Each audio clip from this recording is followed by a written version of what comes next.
kids from Lighthouse Children's Church. Boy, do I miss seeing all of you and spending great times together learning about Jesus. I haven't seen most of you for over 2 months. I miss your smiling faces. Our story is about Saul, a man who had spent most of his life studying the Old Testament. Saul was very, very smart, but he did not believe that Jesus was the Messiah, the Son of God.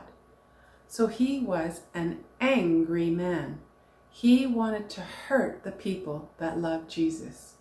Do you think God can change a heart that is full of anger and hatred into a heart that is full of love? Let's hear the story. Saul was an angry Pharisee.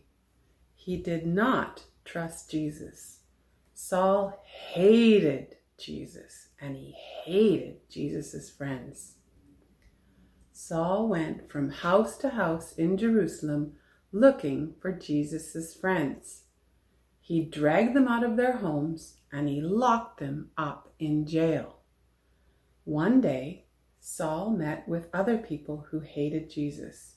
Saul said, "Let's travel to the city of Damascus. We'll find more of Jesus' friends and we'll put them in jail too." Could anyone stop Saul from being angry? Could anyone stop Saul from hating Jesus and Jesus' friends? Yes, God can change hearts. God makes enemies into friends. When Saul got close to Damascus, suddenly a light flashed. The light was so bright that it knocked Saul to the ground.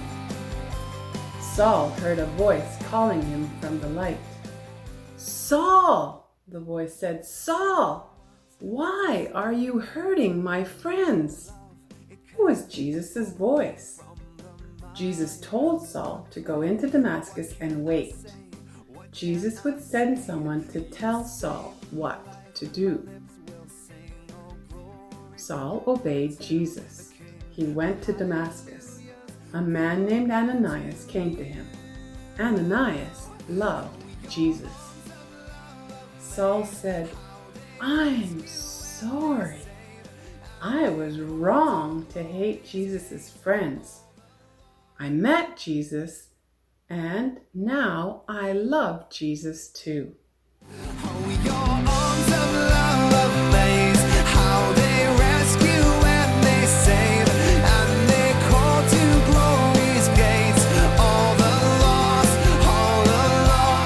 and your arms of love stretch wide, they reach deep and they reach high, and they call us to your side, all of us. Saul became one of Jesus' friends. Can God change sinners? Yes. God loved Saul. God turned Saul's anger into love. God changes enemies into friends. Wow, God can do anything. He can change our sinful hearts and give us new hearts. And I have a Bible verse to share with you. 2 Corinthians 5:17 says, "Therefore, if anyone is in Christ, he is a new creation. The old has passed away. Behold, the new has come." Isn't God incredible how he can make enemies into friends? And I have an idea for a craft. If you would like to make the transformation heart that flips from angry heart transformed to loving heart, all you need are a few things from around the house. You could get some red paper, and if you don't have any red paper, then use whatever you can find around the house. I use 2 pieces of red paper, 2 hearts that I cut out of red paper, and inside I use some thicker paper so that it would be a little bit thicker.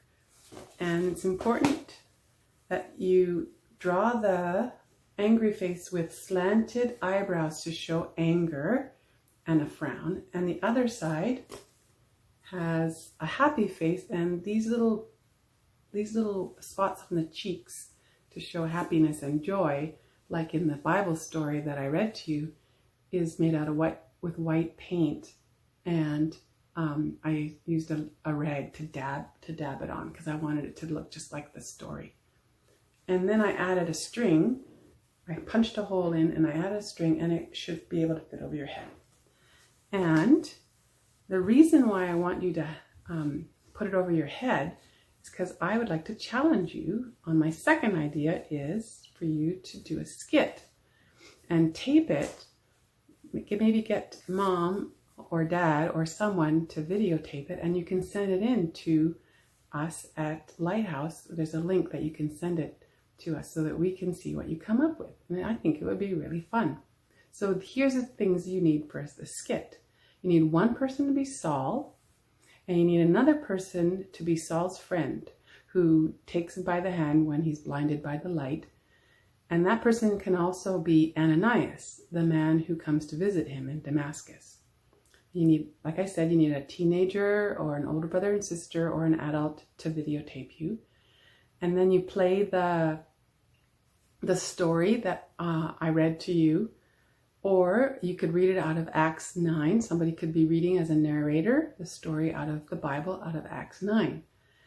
And some of the props that you're going to need is a prison, because Paul throws people into prison and you don't have enough people. So here's my idea for that. This is my kitchen chair, which kind of looks like a jail a little bit. And the Christians that Paul throws into jail are stuffy. Oh, your arms of love amaze, how they rescue and they save. Yeah. Oh, your